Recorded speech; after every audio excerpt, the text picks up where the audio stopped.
Halo guys, kembali lagi di video atau channel ramuan tradisional daun memberi bersama saya, dokter spesialisnya.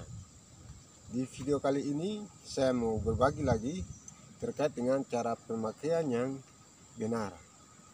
Karena dari cara pemakaian ini yang menentukan hasil dari penggunaan ramuan ini.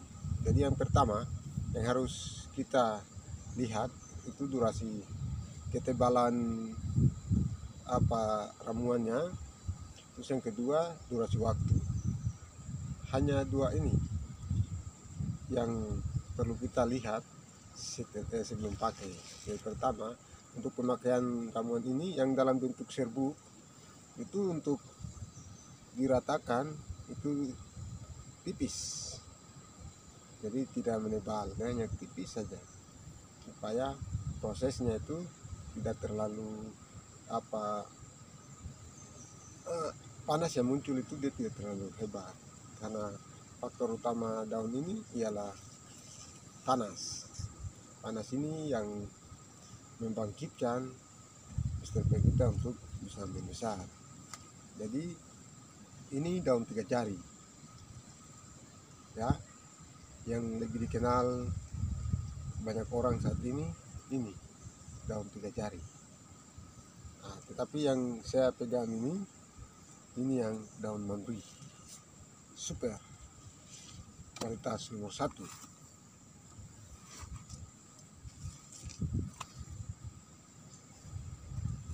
Jadi ini yang namanya daun super.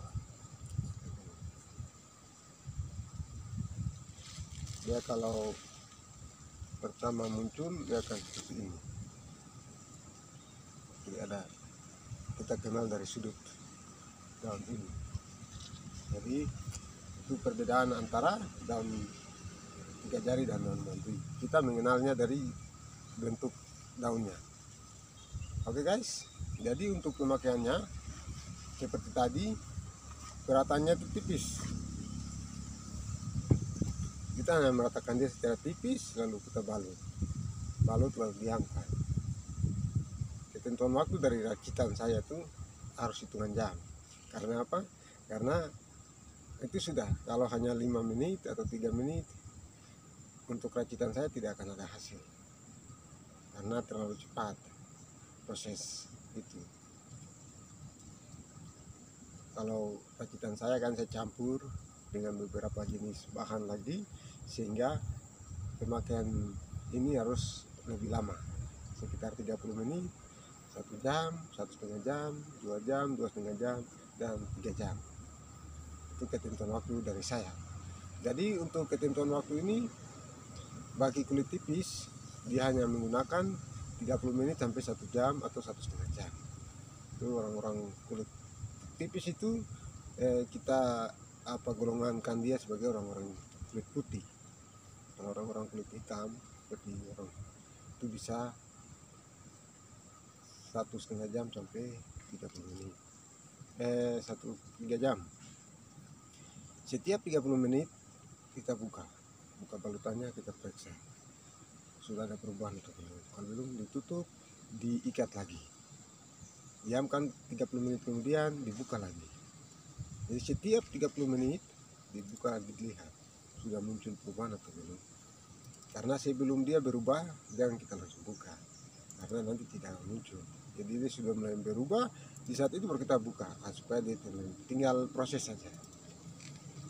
Untuk waktu itu yang paling cocok. Kalau kita yang banyak aktivitas, banyak kerja, semacam banyak aktivitas, itu durasi waktu penggunaan itu 1 hari kita pakai 15 menit, kita langsung lepas, tidak tunggu naik atau tidak. Setelah 15 menit kita lepas, terus kita biarkan saja seharian. Malam kita bisa mandi, terus besoknya kita pakai lagi.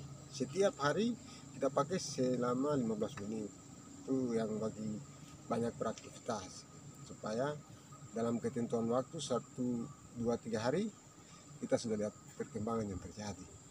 Jadi 30 menit, 15 atau 30 menit kita pakai, jadi terus kita lepas, terus kita biarkan. Jadi tidak muncul perubahan pada saat kita lepas, tapi di saat kita pakai terus, maka di situ baru akan muncul. Jadi itu salah satu tips yang paling cocok sekali bagi kita yang macam masih ragu untuk pakai daun ini, takut melepuh. Berarti kita pakai dia 30 menit, 15 atau 30 menit kita lepas. 15 sampai 30 menit kita lepas. Muncul perubahan atau tidak ada perubahan, kita lepas saja. Terus kita biarkan seharian, macam pakai pagi, sore tidak mandi, paginya lagi dulu mandi. Jadi satu hari full. Di situ besoknya lagi setelah mandi, mau pakai lagi boleh pakai lagi. Tapi dengan ketentuan 30 menit dilepas, tidak boleh lebih. Jadi pemakaiannya secara bertahap, tetapi hasilnya akan muncul di pemakaian ketiga atau keempat. Di situ baru mulai muncul perubahan yang terjadi. Jadi itu kita bebas beraktivitas, dan hasilnya pun akan muncul di saat pemakaian entah 3 atau 4 sudah mulai muncul. Oke guys, itu sedikit tips lagi terkait dengan bagaimana cara yang baik dan waktu yang baik untuk kita menggunakan ramuan ini. Terima kasih sudah nonton video ini. Ikuti saya terus di video-video berikut, masih seputar ramuan tradisional daun manri bersama saya, dokter spesialis.